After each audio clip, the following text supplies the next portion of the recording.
Bonjour à tous et bienvenue dans le jour 19 du Prime Wisdom Challenge. Durant le mois de janvier, chaque jour, on lit un proverbe pour tirer le maximum de sagesse afin de commencer cette année 2026 alignée à Dieu, en tirer le meilleur pour cette année. Je vous le dis, c'est cardio, c'est pas facile, mais on y va jusqu'au bout. Aujourd'hui, c'est le chapitre 19, on lit. L'invité du jour, c'est Georgian Banov. Donc au programme, on va parler d'angle mort, on va parler de crédit, on va parler de réconciliation, d'identité. Donc c'est parti. On va commencer avec le premier verset. Mieux vaut le pauvre qui marche dans l'intégrité que l'homme stupide aux lèvres fausses. C'est intéressant parce que ce verset nous dit que mieux vaut le pauvre. Suite à ce verset, on peut se dire, préfère être pauvre mais fiable, mais tu peux aussi être riche et fiable. Dans la culture chrétienne, on a à cœur la pauvreté parce qu'on se dit que ben voilà, c'est pas difficile d'être pauvre et spirituel, mais c'est bien plus dur d'être riche et spirituel. Le verset 3 nous dit, c'est la folie de l'homme qui pervertit sa voix, mais c'est contre l'Éternel que son cœur s'irrite. Et ici, Pedro nous partage quelque chose de super intéressant, c'est que ce qu'on a l'habitude de faire, c'est on va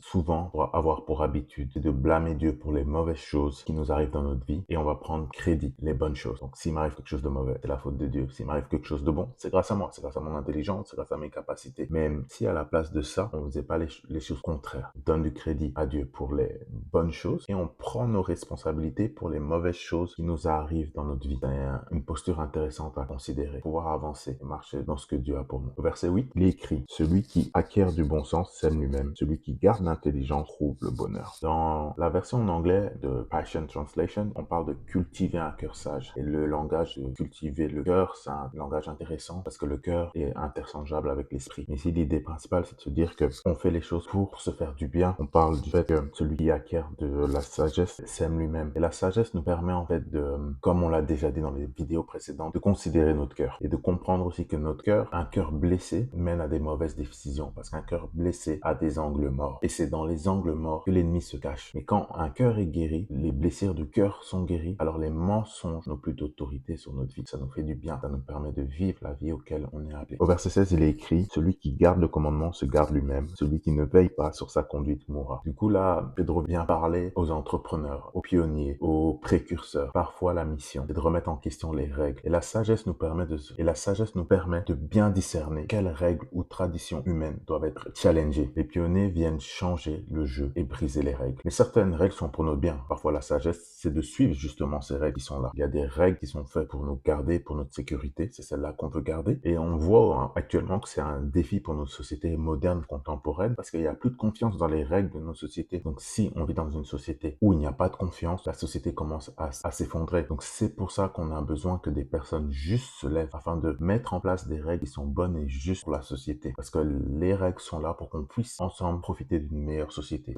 Donc c'est donc bien pour ça qu'on a besoin de personnes justes. Les lois du royaume de Dieu sont là pour qu'on applique la justice. Le verset 24 nous dit, le paresseux plonge sa main dans le plat et ne la ramène pas à sa bouche. Ce verset vient encore nous rappeler un des thèmes principaux de Proverbe, c'est la paresse. Ne sois pas paresseux. Donc il y a une paix à ne pas tomber dans la paresse. L'invité du jour, je vous l'ai dit, c'est Georgian Banov. Il a plus de 70 ans passés. C'est quelqu'un qui est né en Bulgarie à l'époque du communisme. Il a fait partie du premier groupe de rock qui a percé à l'époque. Vu qu'il vivait dans une société communiste, il a subi beaucoup de blocages et il en a eu marre. Donc il est parti. Il voulait vivre son rêve, donc il est parti vers les États-Unis. Mais quand il est arrivé là-bas à Hollywood, il a vu que ça n'avait rien à voir avec son rêve. La rue des Étoiles, là, Hollywood Boulevard, c'était sale, rempli de prostituées. Donc son rêve s'est effondré. Là, il savait plus quoi faire. Il est tombé sur le groupe qui s'appelle Jesus Movement. Ils l'ont approché, lui parlait pas bien anglais, donc il intéressait à ce moment-là, c'est la nourriture. Parce que oui, il a grandi dans une société communiste, donc oui, il était vraiment athée. Dieu, ça lui parlait pas. Mais peut-être elle a questionné sur sa foi. À un moment, il a pris un temps de recul dans la montagne et Dieu s'est révélé à lui. Ça a bouleversé sa vie et sa vie n'a plus été la même depuis. Donc, Georgian nous partage le verset 20 qui dit, écoute le conseil et accepte l'instruction. Ainsi, tu seras sage dans la suite de ta vie. Lui, ça a longtemps été un gars qui était plutôt orienté sur le livre des psaumes. Il est musicien, il est plutôt louange, chanson, émotion. Et en plus, il a grandi sans père. Donc, du coup, il a grandi dans un environnement sans correction. Il n'avait pas de sagesse, en fait, en lui. Il nous explique que son premier ministère était dans la musique. Il a écrit des chansons pour enfants. Il a reçu des disques de platine. Il était compositeur. Il a eu des nominations au Grammy. Et lors d'une année sabbatique à Londres, il prend un temps avec Dieu et Dieu se révèle à lui. Dieu se révèle à lui comme un père. Il est marqué par la joie de Dieu, une joie énergétique, une joie puissante. Et ça change vraiment toute sa vision. Et là, il est plus apte, en fait, à comprendre la sagesse de Dieu. Et cette sagesse de Dieu l'amène, en fait, à se laisser corriger. Et sa vie prend un sens différent. On comprend également que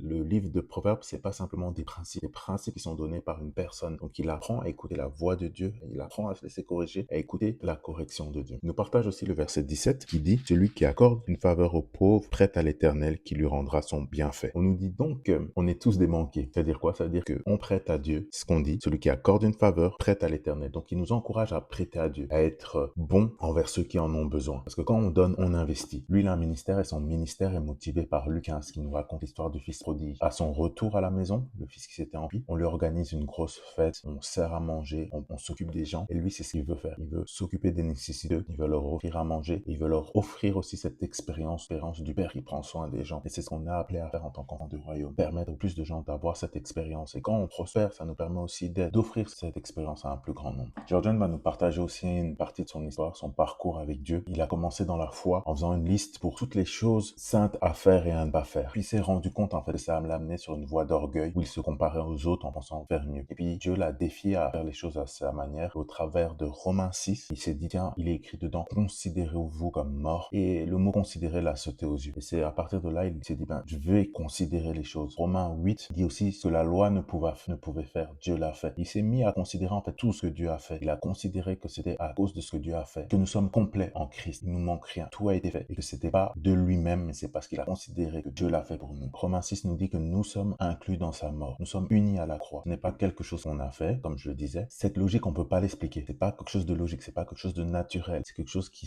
s'accepte par la foi. Notre esprit bloque. Notre pensée, elle est limitée, mais la foi n'est pas limitée. Une grande partie de la foi, c'est simplement être d'accord avec ses considérations. Donc Dieu nous a réconciliés en lui. C'est ce qu'on peut voir dans Romains, notamment au chapitre 6. Et réconcilier, la réconciliation, c'est un terme bancaire. En comptabilité, on fait de la réconciliation des comptes. Dans le livre, on fait une réconciliation, on réconcilie les dettes. Et en fait, Dieu a fait une opération comptable avec nous. Tout nos péchés a été déposé au travers de la croix. Il a fait cette réconciliation et on a été acquitté de la dette qu'on avait. On était endetté du péché, on est libéré. Donc c'est plus possible pour nous. Le péché d'un homme nous a rendus tous pécheurs, mais la justice de Jésus nous a tous libérés, a fait de nous tous des justifiés. Donc on doit tracer la ligne et dire que notre dépôt a été fait. On est justifié. On est mort au péché parce qu'il a fait. La considération ici, considérer, c'est calculer, c'est réconcilier, c'est aligner deux registres différents jusqu'à accord. Donc du coup, il nous dit, prends ce que tu penses et réconcilie à la vérité de Dieu. Considère-toi comme mort au péché et entre en accord avec cette vérité. Et encore une fois, le terme réconciliation, c'est un terme légal. Le royaume de Dieu est un système légal de gouvernement de Dieu. On rentre un petit peu en mode étude théologique, étude biblique ici, mais on va nous parler du concept de d'union en fait qui est exposé dans Romains 6. Le premier co qui est la première union, le co fournit l'union la plus intime. Le préfixe co va être utilisé dans plusieurs choses. Ici on repasse au français donc parfois le mot n'est pas directement co mais vous allez comprendre. Par exemple le premier co c'est la co-crucifixion. On est crucifié avec Christ donc c'est une circoncision spirituelle. Sur la croix ce n'est pas physique qu'on est mort mais c'est spirituellement. Ensuite on est co-enterré donc on est enterré et l'enterrement c'est quelque chose de spécial. L'enterrement est la preuve complète que quelque chose est fini, terminé. L'ancienne identité est enterrée. Une fois qu'on est crucifié, on est enterré avec Jésus. Et puis on est co-ressuscité. Donc maintenant on est ressuscité avec Jésus et on est dans les lieux célestes avec lui. Donc il y a une co-ascension. On est co-assis avec lui dans le ciel. Donc du coup on a une co-autorité. Et parce qu'on a une co-autorité, on est co-héritier. Et parce qu'on est co-héritier, maintenant on est collaborateur de lui. Donc on collabore avec Dieu, on coopère et on est même commissionné. En fait, pour pouvoir entrer en collaboration, il faut qu'on puisse comprendre toutes les étapes qui nous mènent à ce statut de collaborateur, de coopérateur, de commissionnaire. Sinon, on va opérer, travailler avec un esprit d'esclave ou d'enfant orphelin. Ça veut dire quoi? On va se laisser exploiter en fait par la société ou même par l'église parce qu'on va manquer d'affirmation, parce qu'on va manquer de but, de compréhension et les mauvais désirs. On parlait des blind spots qu'on nous avoir et on va chercher après des désirs de la mauvaise manière. Dans Romains 8, 28, on sait que tout contribue au bien de ceux qui aiment Dieu. Donc voilà, ici c'est